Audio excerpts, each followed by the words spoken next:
J'entrerai dans ces portes avec la joie dans mon cœur. Je viendrai louer le Seigneur. Je dirai, voici le jour que l'Éternel a fait. Qu'il soit pour nous tous un sujet de joie. Un sujet de joie, un sujet de joie. Qu'il soit pour nous tous un sujet de joie.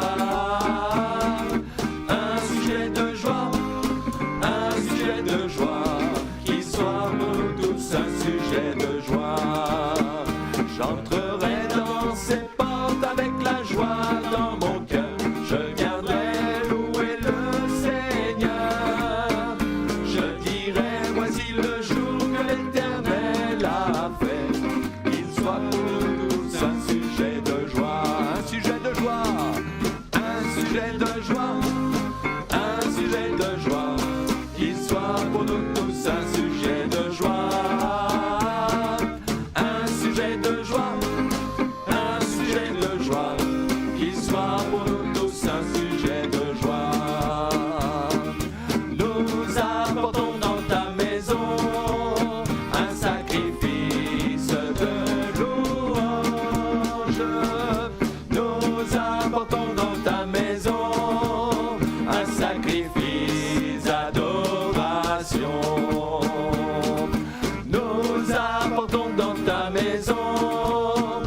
Sacrifice de louange, nous apportons dans ta maison un sacrifice d'adoration et nous élevons vers toi un sacrifice de reconnaissance et nous élevons vers toi un sacrifice de joie.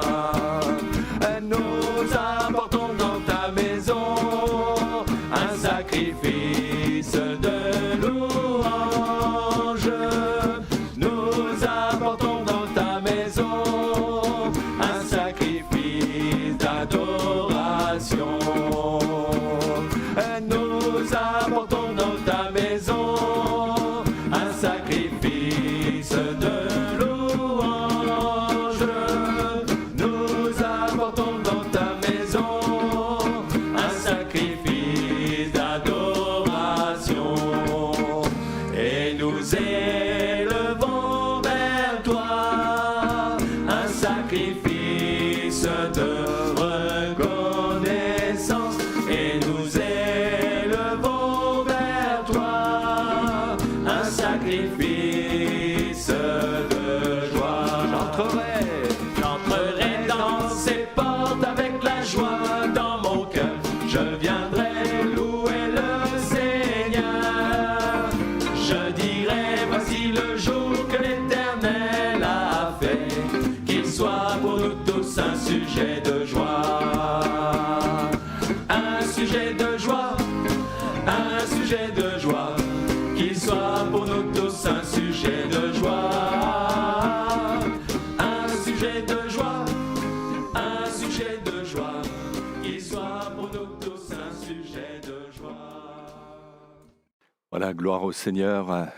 Heureux de pouvoir ensemble se retrouver pour partager la bonne parole de Dieu. Et j'aimerais ce soir vous laisser juste un verset que l'on trouve dans le livre des Proverbes au chapitre 23 et au verset 26 où il est dit « Mon fils, donne-moi ton cœur et que tes yeux se plaisent dans mes voies. » Nous avons ici un appel vibrant de Dieu qui s'adresse à tout être humain et qui s'adresse à chacun d'entre nous et qui un appel qui retentit au cours des siècles et encore en ces instants. Le Seigneur nous adresse ses paroles à chacun et il peut nous dire « Mon fils, ma fille, donne-moi ton cœur et que tes yeux se plaisent dans mes voies. » Nous découvrons ici la relation que Dieu veut établir avec nous. Il veut se révéler comme un Père céleste qui nous aime et qui veut nous sauver, nous pardonner, nous délivrer, qui veut changer notre vie par Jésus-Christ. Et il veut pouvoir également nous appeler ses fils et ses filles, nous considérer comme ses enfants à part entière. Parce que la Bible nous apprend que par nature, nous sommes des enfants de colère à cause de notre nature pécheresse, du mal que nous avons pu faire en pensée, en parole, en acte. Eh bien, aux yeux de Dieu, nous sommes considérés comme des enfants de colère, destinés à la perdition éternelle. Les enfants de colère sont en rupture avec le Père céleste. Ils sont séparés du Dieu vivant et vrai, privés de sa présence. La Bible nous dit que tous, sans exception, tous ont péché et sont privés de sa gloire. Mais la bonne nouvelle de l'Évangile, c'est ce message qui nous dit que Dieu a voulu nous donner la possibilité, à nous, enfants de colère, d'être réconciliés avec ce Père céleste, de faire la paix avec lui. C'est la raison pour laquelle il a envoyé son Fils Jésus dans ce monde, qui s'est offert en sacrifice à la croix du Calvaire, à notre place. Lui, l'homme sans péché, sur cette croix, il a subi notre châtiment, la colère de Dieu que méritaient nos péchés. Jésus l'a subi à notre place, afin que ceux et celles qui croient en Jésus, qui l'acceptent comme Seigneur et Sauveur, soient non seulement pardonnés de leurs péchés, mais plus encore réconciliés avec Dieu et considérés non plus comme des enfants de colère, mais comme des enfants de Dieu, des fils et des filles de Dieu par la foi en Jésus-Christ. Alléluia. Voilà le message de l'Évangile. L'apôtre Jean écrit dans sa première épître, « Voyez quel amour le Père nous a témoigné pour que nous soyons appelés enfants de Dieu.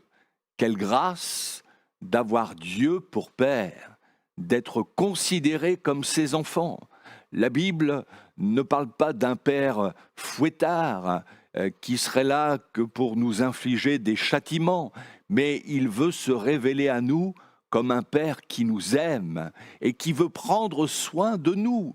Si Jésus est venu dans ce monde, c'est pour nous parler de son Père céleste. Seulement, ce n'est pas n'importe qui peut appeler Dieu son Père et qui peut être considéré à ses yeux comme l'un de ses fils ou l'une de ses filles. Oui, Dieu est le créateur de tout être humain, mais il n'est pas le Père céleste de tous. Pour pouvoir appeler Dieu son Père, encore faut-il avoir répondu favorablement à cet appel de Dieu qu'il nous adresse, « Mon fils, ma fille, donne-moi ton cœur. » Et c'est seulement quand on répond à cet appel, réellement, profondément, eh bien, que Dieu peut nous considérer comme ses enfants et que nous pouvons l'appeler notre Père.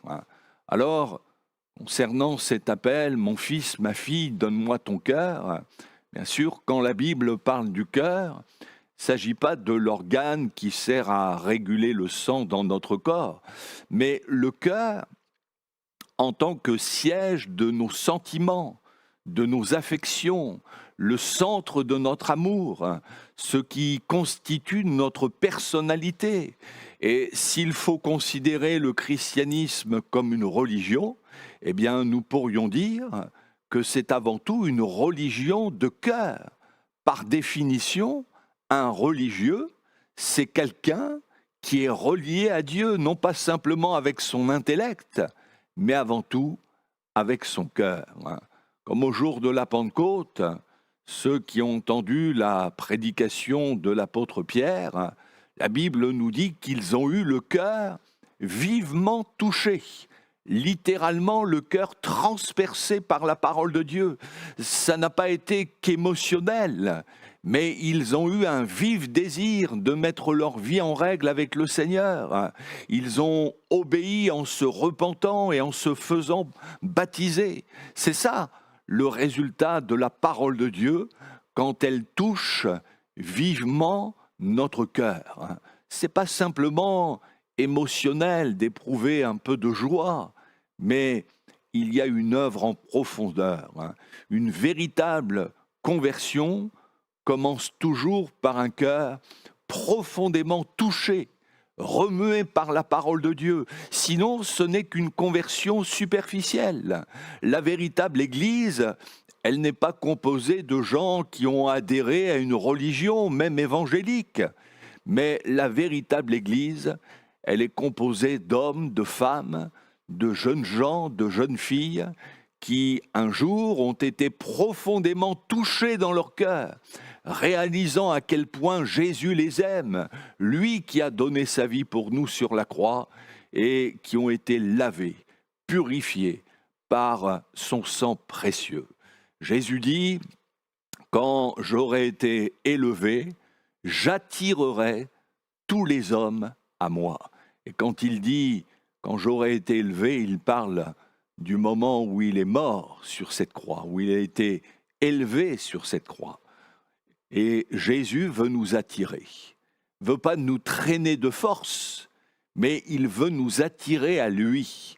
Quand justement on est placé devant l'œuvre de la croix, on réalise à la fois la gravité de notre péché qui a amené Jésus à mourir pour nous, et ça doit nous pousser à nous repentir, à en finir avec le mal sous toutes ses formes. Mais on est aussi confondu par la grandeur de son amour qui nous amène à nous donner entièrement à lui. Il y a dans l'œuvre de la croix une puissance d'attraction extraordinaire. Il nous attire à lui par des cordages d'amour. On ne suit pas Jésus uniquement pour échapper à l'enfer, même si c'est vrai que le Seigneur nous délivre de la condamnation éternelle, mais avant tout, on suit Jésus par amour, parce que nous avons réalisé qu'il nous a aimés le premier, et le moins que nous puissions faire, c'est de l'aimer en retour de tout notre cœur. C'est donc une relation d'amour que le Seigneur veut établir avec nous, comme un père avec ses enfants. Et quand il en est ainsi, c'est avec joie qu'on le suit, qu'on lui obéit. Dieu ne dit pas « Mon fils, je prends ton cœur », comme si nous n'avions pas le choix. Dieu nous respecte trop pour prendre notre cœur de force, mais c'est à nous qu'il appartient de faire le choix de lui donner volontairement. Vous savez, la vie, ce n'est pas une loterie où les uns ont de la chance et pas d'autres, même si certains peuvent avoir vécu dans des contextes qui semblent plus défavorables que d'autres. Quoi qu'il en soit, notre vie est avant tout une question de choix. Nos choix déterminent ce qu'est notre vie et ce que sera notre avenir, ici-bas et même pour l'éternité. En faisant don de son Fils Jésus, Dieu nous place devant nos propres responsabilités. Choisir, c'est une vraie responsabilité, c'est même un pouvoir qui nous a été donné.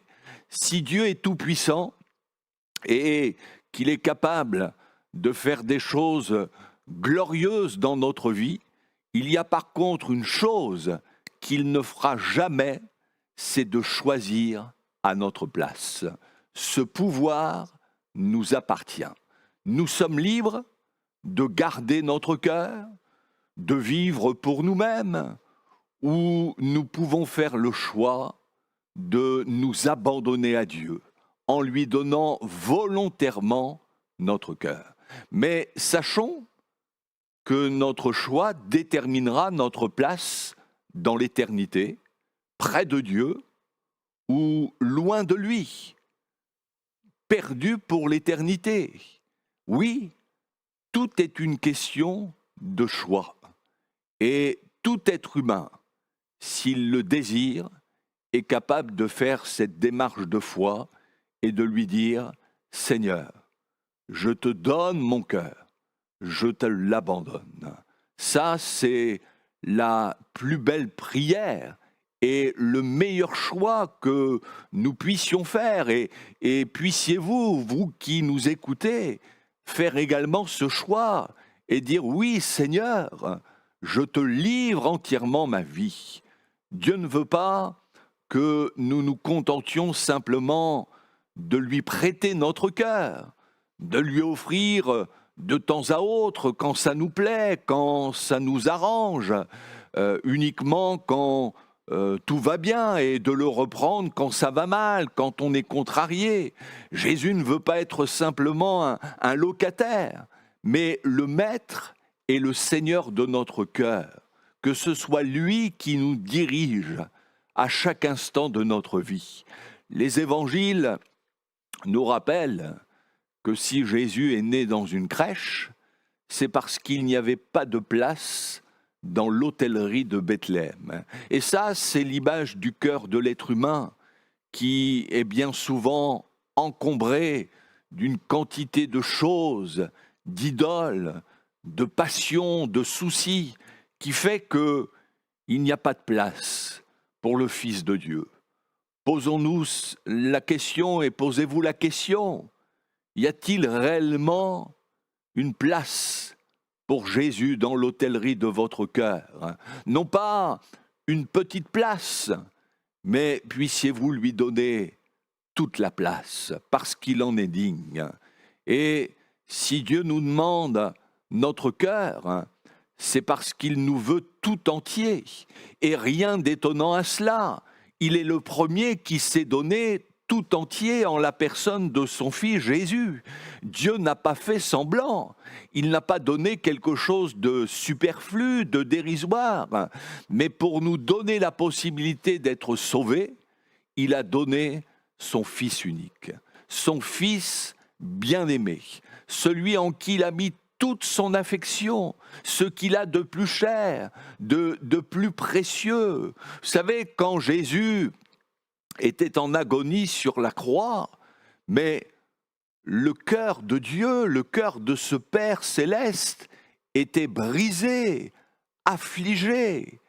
Mais c'était le seul moyen pour que nous puissions être sauvés. Et quand nous réalisons cela, mais comment pourrions-nous, devant un tel don, ne lui donner que le superflu de notre vie? Le Seigneur est en droit de demander notre cœur tout entier, sans restriction.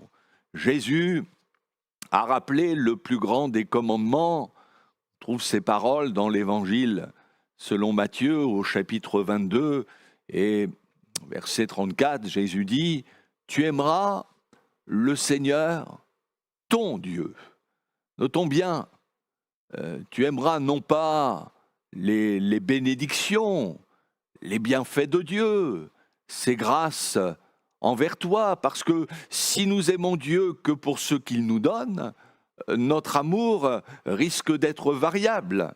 Mais il est bien dit, tu aimeras le Seigneur, ton Dieu, indépendamment de ce qui peut arriver. C'est Dieu lui-même et son Fils Jésus-Christ qui doivent être la source de notre amour qui jaillit de notre cœur. Et il est dit donc, tu aimeras le Seigneur ton Dieu, et comment faut-il l'aimer? De temps en temps, quand ça nous plaira, quand ça nous arrange, quand nous sommes de bonne humeur, mais il est dit, tu l'aimeras de tout ton cœur, de toute ton âme, de toute ta force et de toute ta pensée. Ça, c'est l'amour qui implique tout notre être. Avec le Seigneur, il n'y a pas de demi-mesure.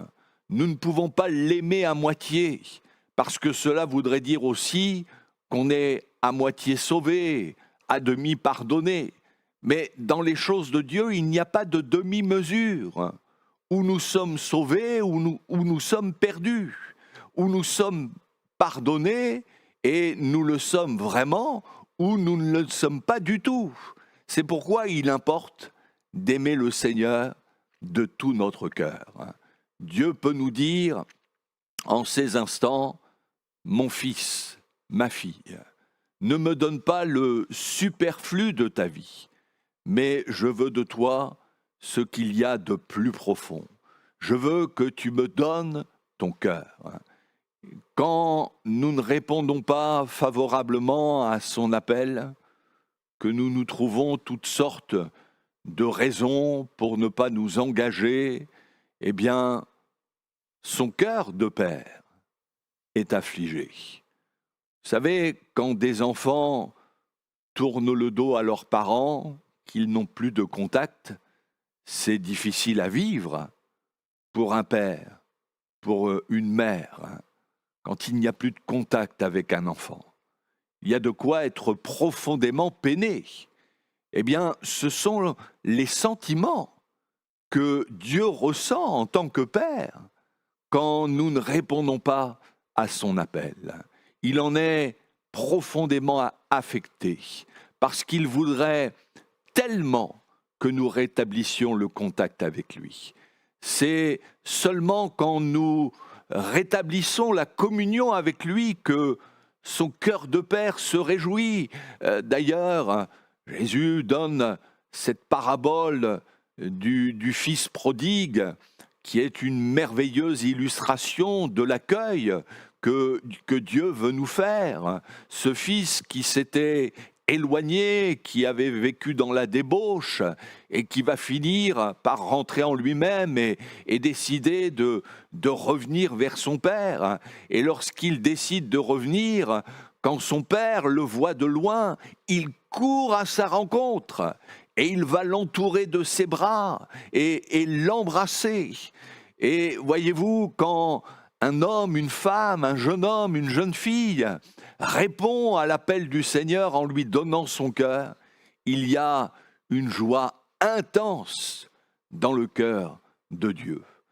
N'avez-vous pas envie, vous aussi, de venir vous blottir dans les bras de ce Père céleste qui est toujours prêt à vous accueillir, prêt à pardonner le pécheur qui se repent sincèrement, prêt à restaurer, à relever. Voulez-vous, oui, réjouir le cœur de ce Père? Eh bien, donnez-vous pleinement à lui.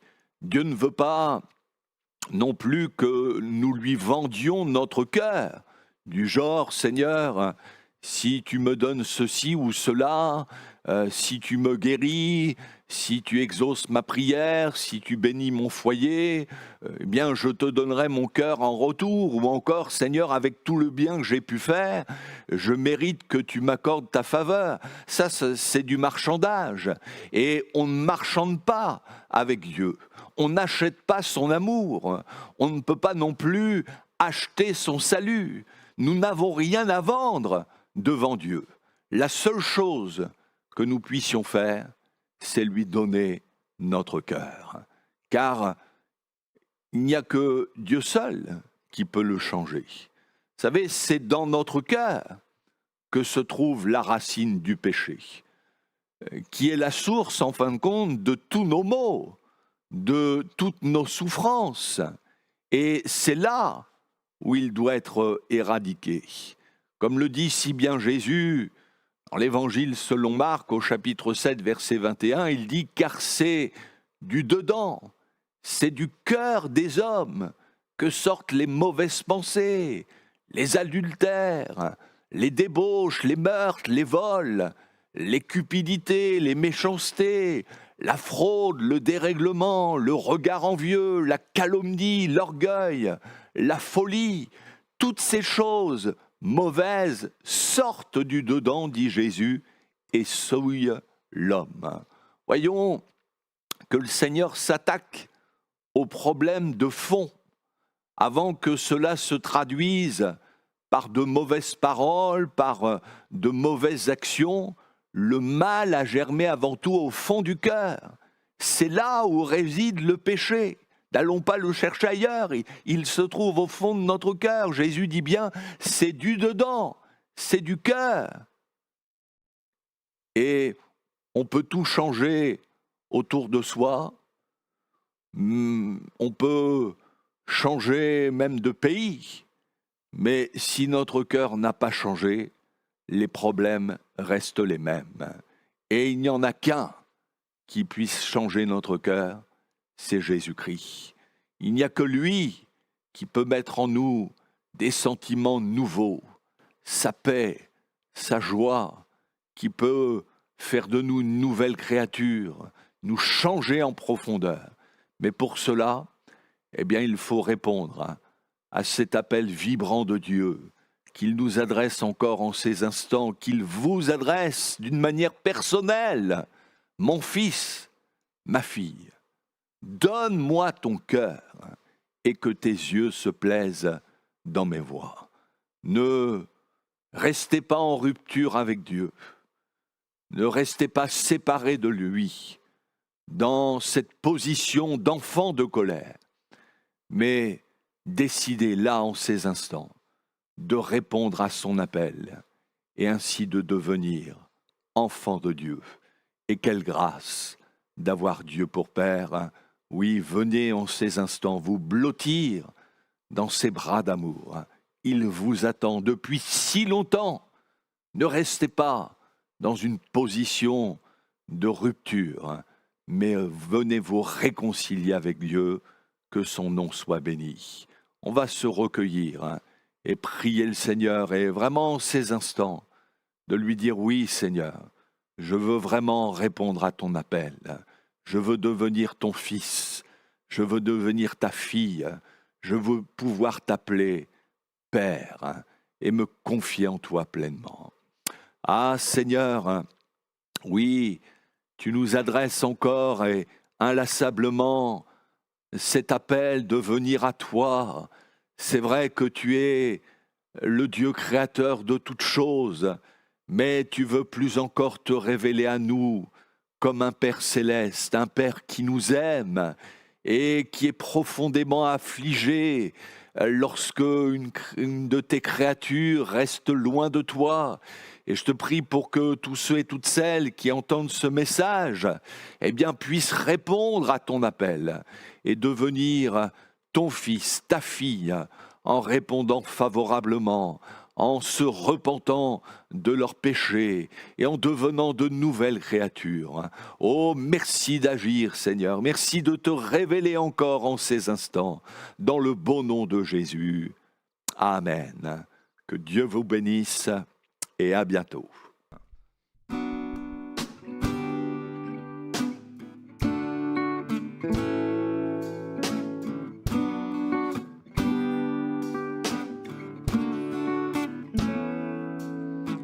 Je viens vers toi dans le secret, en ta présence, je veux rester. Tu es, tu seras toujours là.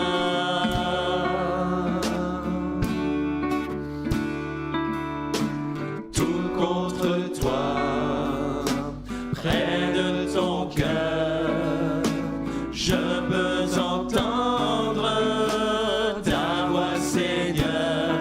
Tu es, tu seras toujours là. Ébloui devant toi,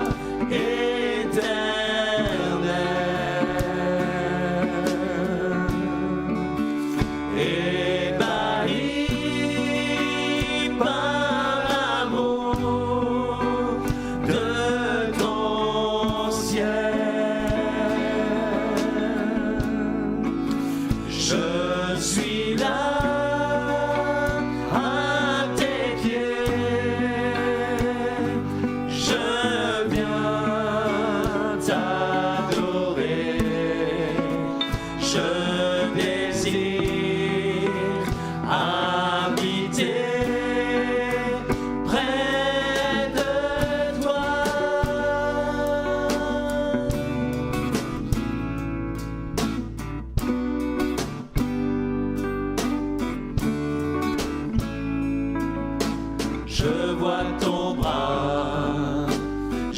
sens ta main. Tu me protèges, tu me soutiens. Tu es, tu seras toujours là. Ébloui devant toi,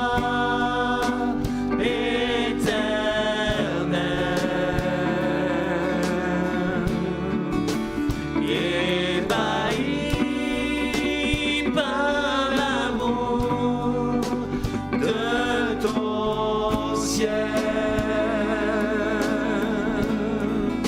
Je suis là à tes pieds, je viens t'adorer, je désire habiter près de toi.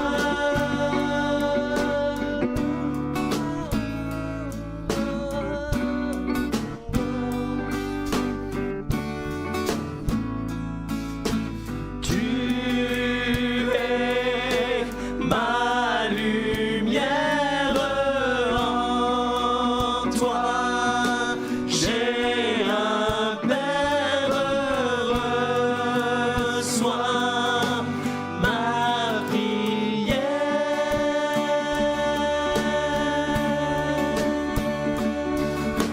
Tu es ma lumière, en toi j'ai un Père heureux. Reçois ma prière.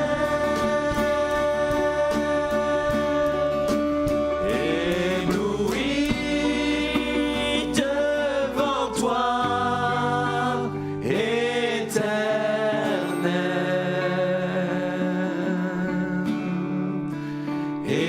Ébahi par l'amour de ton ciel. Je suis là